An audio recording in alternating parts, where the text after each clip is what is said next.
So hi all and आज का video I hope आपके लिए बहुत हेल्पफुल होने वाला है, क्योंकि कभी ना कभी हर किसी को इस चीज़ की टेंशन तो डेफिनेटली होती है। आज मुझे अपनी एक फ्रेंड का कॉल आया और वो शादी के बाद अपने हनीमून के लिए बाली जा रही है और ये उसका फर्स्ट इंटरनेशनल ट्रिप है। तो वो काफ़ी ज़्यादा कंफ्यूज थी, काफ़ी ज़्यादा टेंशन में थी कि क्या पैक करूँ, कैसे लेकर जाऊँ। उसके बहुत सारे क्वेश्चंस थे और मैंने उसको अच्छे से एक्सप्लेन किया। मुझे फिर ये थॉट आया कि ऐसे काफ़ी सारे लोग हैं जो फर्स्ट टाइम इंटरनेशनल जब ट्रैवल करते हैं तो उन्हें बिल्कुल भी आइडिया नहीं होता है कि कैसे सब कुछ लेकर जाना है, क्या इंपॉर्टेंट चीज़ आपको रखनी होती है। एयरपोर्ट पर जो चेक इन प्रोसेस होता है उसमें आपको क्या क्या चीज़ें ज़रूरी होती है, तो वो सब कुछ मैं इस वीडियो में आपको अच्छे से बताने वाली हूँ। तो सबसे पहले मैं आपको ये बता दूँ कि आपका चेक इन लगेज ये होता है और आपका कैबिन लगेज ये होता है। चेक इन लगेज मतलब जो आपका मेन बैग होता है और कैबिन लगेज मतलब जो आप अपने हाथ में कैरी कर सकते हो और प्लेन में भी लेकर जा सकते हो। आप अपना चेक इन लगेज अपने हाथ में कैरी नहीं करते हो, सिर्फ कैबिन लगेज करते हो। तो मेन चेक इन बैग में आपको क्या क्या रखना है और इसका वेट कितना रहना चाहिए और आपके कैबिन लगेज में वेट कितना होना चाहिए और उसमें क्या क्या रखते हैं, वो सब मैं इस वीडियो में आपको अच्छे से एक्सप्लेन करने वाली हूँ, ताकि आपको अपने फर्स्ट इंटरनेशनल ट्रिप पे कोई कंफ्यूजन ना हो। बिना टेंशन लिए फ्रीली अपना पूरा ट्रिप अच्छे से एंजॉय कर सकते हो। या without wasting any further time हम वीडियो को स्टार्ट करते हैं। तो जैसे कि अभी आप देख रहे हो, अगर मैं इन कपड़ों को एज इट इज़ अपने बैग में ऐसे रख दूँ तो सब कुछ कितना मेसी लगेगा। और जब मैं वहाँ पहुँचूँगी और ये बैग खोलूँगी तो मुझे खुद को कुछ समझ में नहीं आएगा कि मुझे क्या पहनना है, कब पहनना है, कैसे पहनना है। तो सबसे पहले तो मैंने क्या किया, अमेज़ॉन से ये ट्रैवलिंग बैग्स ऑर्डर कर लिए। ये बहुत ही ज़्यादा अच्छे क्वालिटी का है। मैं इसका लिंक जो है वो डिस्क्रिप्शन में आपको दे दूँगी। और मैं सबसे पहले क्या करती हूँ, जितने दिन का मेरा ट्रिप होता है वो उतने कपड़े मैं अच्छे से सॉर्ट आउट कर लेती हूँ। जैसे अगर मैं 10 दिन के ट्रिप के लिए जा रही हूँ तो मैं 10 ड्रेसेस ऐसे सॉर्ट आउट करके रख देती हूँ साइड में, और उन्हें मैं एक बैग में इस तरह से अच्छे से पैक करके रख देती हूँ, ताकि मेरे 10 लुक्स तो फिक्स है जो मैं करने वाली हूँ। उसके बाद जो मोस्ट इम्पॉर्टेंट चीज़ होती है वो होते हैं आपके बेसिक क्लोथ्स। मतलब आप कहीं भी अगर इंटरनेशनल जाते हो तो क्लाइमेट का बिल्कुल भी आइडिया नहीं होता है और लोकेशंस की भी आपको उतनी आइडिया नहीं होती है। तो मैं हमेशा अपने बेसिक क्लोथ्स कैरी करती हूँ, जिसमें सबसे पहले आता है मेरे नाइट ड्रेसेस, क्योंकि दिन भर तो मैं घूम लूँगी अपने फैंसी क्लोथ्स में, लेकिन रात को रूम पर आने के बाद मुझे चाहिए होगा मेरा कंफर्ट जोन। तो उसके लिए मेरे नाइट ड्रेसेस और कुछ बेसिक शॉर्ट्स और टी शर्ट्स मैं कैरी कर लेती हूँ, सो दैट वहाँ जाकर अगर कुछ भी क्लाइमेटिक चेंजेस आए तो मुझे प्रॉब्लम ना हो। थर्ड इम्पॉर्टेंट पॉइंट जो सबसे ज़्यादा ज़रूरी होता है, आपका लोकेशन। आप किस लोकेशन पे जा रहे हो वो भी ज़्यादा इम्पॉर्टेंट है जानना। अगर वहाँ पर हमेशा बारिश हो जाती है या कभी भी बारिश होती है तो एक छोटा अम्ब्रेला आप कैरी कर सकते हो या रेनकोट। साथ ही साथ अगर किसी ठंडी जगह जा रहे हो तो आप अपने स्वेटर्स कैरी कर लो। मैंने यहाँ कैरी किया है एक जीन्स, और मैंने बेसिक में अपने सारे इनरवेयर्स इसमें कैरी कर लिए हैं। एक सेक्शन में उसका रखती हूँ क्योंकि छोटे कपड़े होते हैं तो बहुत ज़्यादा इधर उधर हो जाते हैं, तो उसके लिए सेक्शन वाइज रखना बहुत ईजी हो जाता है। इसमें मैं अपने स्टिक ऑन ब्रास, टमी टकर्स या जो भी मेरे ड्रेसेस के अकॉर्डिंग मुझे रिक्वायरमेंट्स होती है वो मैंने अच्छे से इसमें पैक कर लिया। ये हो गई आपके कपड़ों की पैकिंग। अभी आते हैं मेकअप पर। सी, मैं एज अ मेकअप आर्टिस्ट मुझे तो सब कुछ कैरी करना होता है। आपकी अगर रिक्वायरमेंट इतनी नहीं है तो आप बेसिक एक ड्रायर और एक हेयर स्ट्रेटनर कैरी कर सकते हो।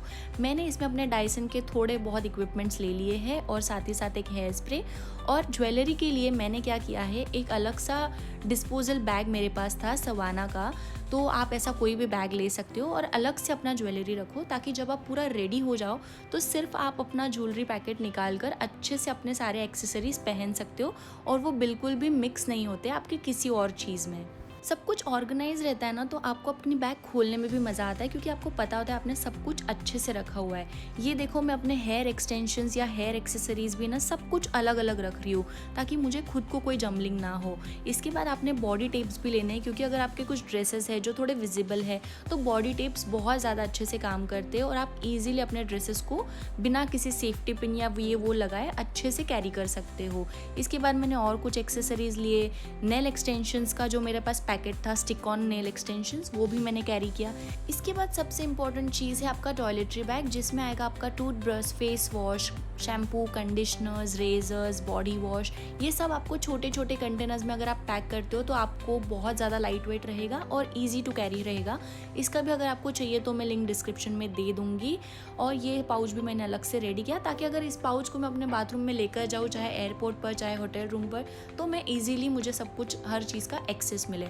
नेक्स्ट आता है आपका मेकअप। जितना कम मेकअप आप कैरी करोगे मेकअप प्रोडक्ट्स उतना ही बेटर है, मतलब उतना ही कैरी करो जितनी ज़रूरत है, ज़्यादा मत करो, क्योंकि आप 10 बार अपना बैग खोलते हो, मेकअप प्रोडक्ट्स इधर उधर आपके शफल हो जाते हैं। So better to carry less products, जो आपको लगने वाले वही लो। तो इसको आप अपने हैंड बैग में भी कैरी कर सकते हो इस पाउच को, या अपने मेन लगेज में भी रख सकते हो, ऑल डिपेंड ऑन यू। इसके साथ साथ मैं कैरी करती हूँ अपने makeup brush, beauty blender, powder puff, क्योंकि ये सब सामान मुझे लगता है पर्सनली, और आपको भी रख लेना चाहिए, क्योंकि कॉटन पैड्स वगैरह हम मेकअप करते हैं तो बिना भूले ये सब भी रख ही लेना चाहिए। इसके बाद मैं कुछ पॉकेट टिश्यूज़ कैरी करती हूँ, जो कि मैं अपने एक मेकअप पाउच में रखती हूँ, एक अपने पर्स में कैरी करती हूँ, एक मेन बैग में, क्योंकि हर जगह आपको टिश्यू का रिक्वायरमेंट होता ही है। तो इस तरह से अच्छे से मैंने सब कुछ पैक कर लिया है और अभी मैं आपको दिखाती हूँ कितना अच्छे से ये सब ऑर्गेनाइज्ड हो जाएगा। अगर मैं अभी बात करूँ वेट की, तो जिस फ्लाइट से आप फ्लाई कर रहे हो उस पर डिपेंड करता है। जो आपका ये मेन बैग, बड़ा बैग होता है, वो होना चाहिए या तो 20 किलो के अंदर या तो 30 किलो के अंदर, इतना इसका मैक्सिमम वेट होना चाहिए, नहीं तो आपको फ़ाइन भरना पड़ता है जैसे वहाँ वेट किया जाता है। और अगर आपका 20 किलो के ऊपर जा रहा है या 30 किलो के ऊपर है, जितना आपका लिखा हुआ है अलाउंस, अगर उसके ऊपर जाता है तो आपको उसके एक्स्ट्रा पैसे देने पड़ते हैं। बट नॉर्मली अगर आप ऐसे अच्छे से पैक करो तो सब कुछ इसके अंदर हो ही जाता है। इसके बाद मैंने कैरी कर लिया अपने कुछ फुटवेयर, सनग्लासेस, कैप्स, जो कि रिक्वायर्ड होते हैं, आप अपने अकॉर्डिंग कैरी कर सकते हो।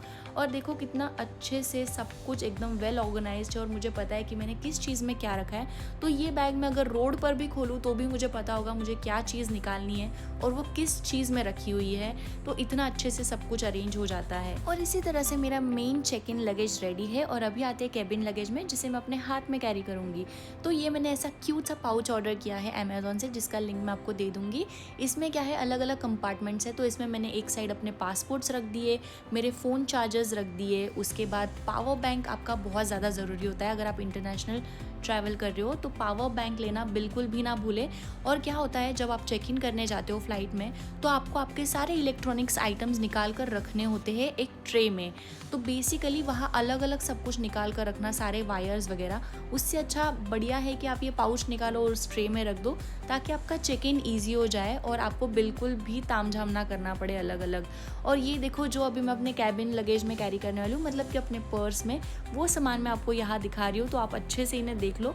इसमें अगर कुछ कंफ्यूजन हो तो मुझे आप डीएम या कमेंट में पूछ सकते हो। ये पिंक कलर का जो आप छोटा बॉक्स देख रहे हो वो पिल्स बॉक्स है। तो आपको आपकी दवाइयाँ भी नहीं भूलनी है और उसको आपके हैंडबैग में ही कैरी करनी है, ताकि इमरजेंसी में आप इजीली अपनी दवाइयाँ ले सको।